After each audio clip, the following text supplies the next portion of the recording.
In your problem statement, you've convinced your audience that there's a public health problem that's worthy of their attention and that can be solved through effective policy action.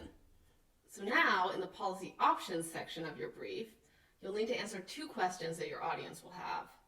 What are the options available to solve the problem? And then, which is the best option? So let's talk about each. First, what are the options? You'll need to briefly describe to your audience each of the options that you're considering. And these descriptions should be clear and concise. For each option, you should include critical details such as the target population and the policy instrument you're proposing. So for example, is it a clinical guideline? Is it a prevention program? Is it a behavior change campaign? Use clear language that your audience will understand. You should also indicate why you're considering this option. And to do this, you can cite evidence that the policy that you're proposing would address the root causes of the problem.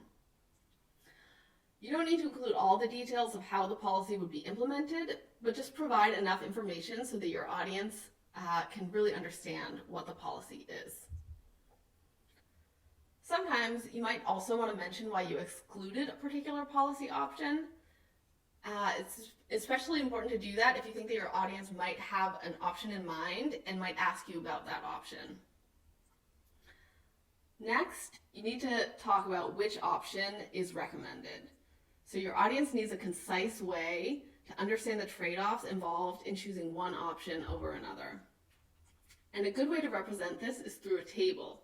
So think of this as a simplified version of the policy analysis table, except here you'll have each of the options as a column in the table, and each of the rows will list key criteria for decision makers. So for example, these could include the population reached, the estimated health impact, the cost or the budgetary impact. You should also include the economic impact or cost effectiveness, which we usually represent through the incremental cost effectiveness ratio.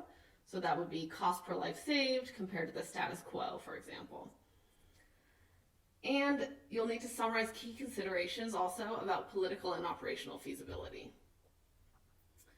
And if you know that there are other decision criteria that your audience will have in mind or that are important to them, you should include those as well. By presenting the key findings from your policy analysis in a simple table format, it's easy for your audience to understand the trade-offs and evaluate the options for themselves. And then you'll be ready to present your recommendations.